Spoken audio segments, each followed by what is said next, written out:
आज के इस वीडियो में हम लोग देखेंगे कि जो हमारी ट्रांसफार्मर होती है उसमें जो है कितने प्रकार के लॉसेज होते हैं, उस लॉस को जो हम लोग कैसे कम कर सकते हैं और इससे जुड़ी कुछ खास बातें। यह प्रश्न अक्सर जो है इंटरव्यूज में जो है पूछे जाते हैं, तो इस वीडियो को जो है पूरा जरूर देखें। It's time to experience something glorious. Unacademy Combat. Compete, crack, conquer. अगर आप गेट 2022 या 2023 के लिए प्रिपरेशन कर रहे हो तो अनअकैडमी लेके आया है आपके लिए new batch for GATE 2022 as well as 2023। यह कोर्स हिंदी और इंग्लिश दोनों लैंग्वेज में जो है प्रोवाइड किए जाएंगे।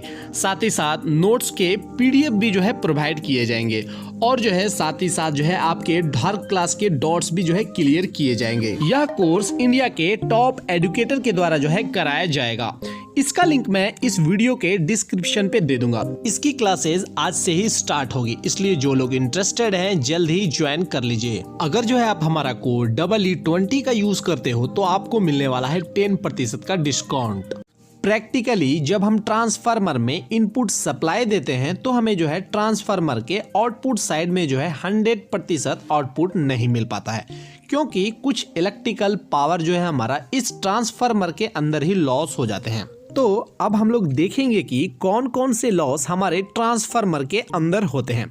हमारे ट्रांसफार्मर के अंदर निम्नलिखित प्रकार के लॉसेज होते हैं, जिसमें पहला है हमारा आयरन लॉस। अगर हम बात करें आयरन लॉस की, जैसा कि हम जानते हैं हमारे ट्रांसफार्मर के अंदर हमारा कोर होता है और इस कोर के दोनों साइड जो है हमारी वाइंडिंग चढ़ी होती है। जिस साइड से ट्रांसफार्मर की इनपुट सप्लाई दी जाती है उस साइड की वाइंडिंग को हम लोग प्राइमरी वाइंडिंग बोलते हैं और जिस साइड से ट्रांसफार्मर की आउटपुट निकलती है उस साइड की वाइंडिंग को हम लोग सेकेंडरी वाइंडिंग कहते हैं। तो जो लॉसेस हमारी इस मैग्नेटिक कोर में होती है उसे जो हम लोग आयरन लॉस कहते हैं, या फिर इसे आप कोर लॉस भी कह सकते हैं। इस आयरन लॉसेस के अंतर्गत आपका दो तरीके का जो है लॉस होते हैं। पहला है हमारा हिस्टेरेसिस लॉस और दूसरा है हमारा ईडी करंट लॉस। तो सबसे पहले जो हम लोग देखेंगे हिस्टेरेसिस लॉस क्या होते हैं। जैसा कि हम जानते हैं जो हमारी कोर होती है वह फेरोमैग्नेटिक मटेरियल के बने होते हैं और इस फेरोमैग्नेटिक मटेरियल में मैग्नेटिक डायपोल्स प्रेजेंट रहते हैं। यह मैग्नेटिक डायपोल्स आपका रैंडमली या मतलब इधर उधर मूव कर रहे होते हैं, लेकिन जैसे ही जो है हम इस ट्रांसफार्मर में अल्टरनेटिंग करंट सप्लाई देते हैं, जैसा कि हम जानते हैं जो एसी का जो हमारा नेचर होता है वो साइनोसॉइडल वेवफॉर्म में होता है। तो जैसे ही हम एसी सप्लाई देंगे तो सपोज पॉजिटिव हाफ साइकिल में सारे डायपोल जो होंगे वो एक पार्टिकुलर डायरेक्शन में मूव करने लगेंगे। फिर जैसे ही जो है हम निगेटिव हाफ साइकिल में जाएंगे तो सपोज सारे जो डायपोल्स होंगे फिर से इस डायरेक्शन में सपोज हो जाएंगे।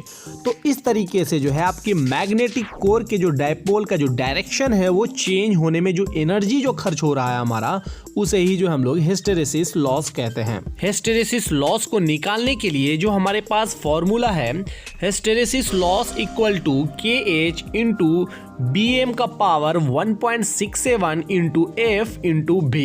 जो हमारी KH है यहाँ पर, इसका मतलब होता है हिस्टेरेसिस कांस्टेंट, जो कि आपका मटेरियल पे डिपेंड करता है। यहाँ पर जो हमारा BM है इसका मतलब होता है मैक्सिमम फ्लक्स डेंसिटी।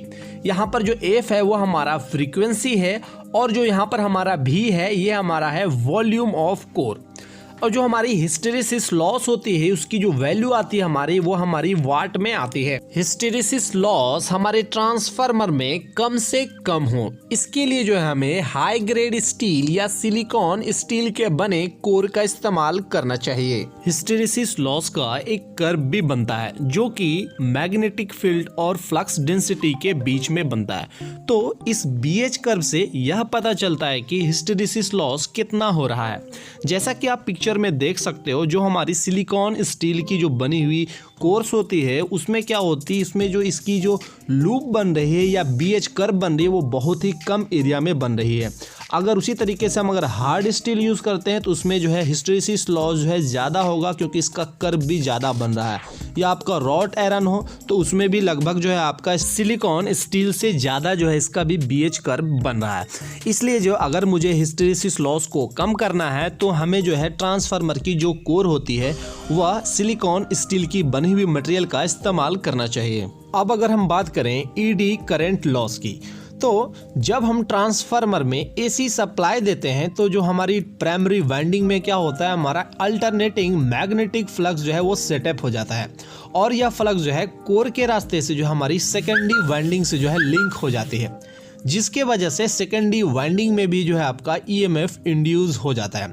तो उसी बीच जो है होता क्या है, हमारा जो हमारी ट्रांसफार्मर की मैग्नेटिक कोर है, जैसे ही इसके ऊपर से अल्टरनेटिंग मैग्नेटिक फ्लक्स जो है पास होंगे, इस कोर में भी एक EMF इंड्यूस होने लगेगा। कोर जो है हमारा एक कंडक्टिंग मटेरियल है, जिसके वजह से यह EMF जो है एक जगह नहीं रहेगा। इस कोर में भी जो है हमारा करंट सर्कुलेशन स्टार्ट हो जाएगा। तो इस करंट को जो हम लोग ED करंट कहते हैं, और यह ED करंट हमारे मेन करंट को अपोज करता है, मतलब इसे डिस्टर्ब करने लगेगा। तो इस करंट के वजह से जो पावर का लॉस होगा उसे ही हम लोग ED करंट लॉस कहेंगे। ED करंट लॉस को निकालने के लिए जो हमारे पास फॉर्मूला है KE BM का square F square T square.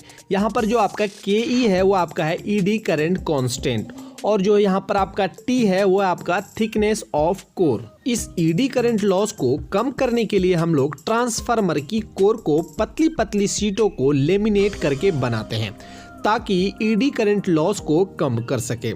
इसलिए जो है हम लोग ट्रांसफार्मर की कोर को पूरी तरह सॉलिड नहीं बनाते हैं, क्योंकि सॉलिड कोर में हमारा ED करंट लॉस ज्यादा होता है। ट्रांसफार्मर के अंदर जो हमारा दूसरा लॉस होता है वह है हमारा कॉपर लॉसेस। जैसा कि हम जानते हैं जो हमारे ट्रांसफार्मर की वाइंडिंग होती है वह नॉर्मली कॉपर्स की बनी होती है, और जैसा कि हम जानते हैं जो कॉपर्स होते हैं उसमें भी कुछ ना कुछ रेजिस्टेंस पहले से ही मौजूद होते हैं। तो इस कॉपर में मौजूद रेजिस्टेंस के वजह से जो हमारा पावर का लॉस होता है उसे ही हम लोग कॉपर लॉस कहते हैं। जो हमारे कॉपर लॉसेज होते हैं वह एक वेरिएबल लॉसेज होते हैं, मतलब यह लॉसेज हमेशा चेंज होते रहता है, क्योंकि हमारा कॉपर लॉस जो है ट्रांसफार्मर की लोड पर डिपेंड करता है। मतलब अगर हम ट्रांसफार्मर का लोड बढ़ाएंगे तो हमारा कॉपर लॉसेज भी जो है बढ़ जाएगा, अगर हम ट्रांसफार्मर की लोड घटाएंगे तो कॉपर लॉसेज भी जो आपका घट जाएगा। तो जैसे जैसे हमारा कॉपर लॉसेज बढ़ेगा ट्रांसफार्मर की वाइंडिंग ज्यादा हीट होगी। तो कॉपर लॉसेज बराबर जो होता है हमारा I स्क्वायर R। यहाँ पर जो हमारा I है वह आपका लोड को बताता है, कहने का मतलब ये आपका करंट है, और जो आपकी R है वो आपकी कॉपर की रेजिस्टेंस है। तो जो आपकी कॉपर की रेजिस्टेंस है वो तो आपकी फिक्स है, बट जो आपकी जो करंट है, जो आपकी लोड है वो आपकी ट्रांसफार्मर की लोड पे डिपेंड करता है। ट्रांसफार्मर के अंदर जो हमारा तीसरा लॉस होता है वह है हमारा स्ट्रे लॉसेज।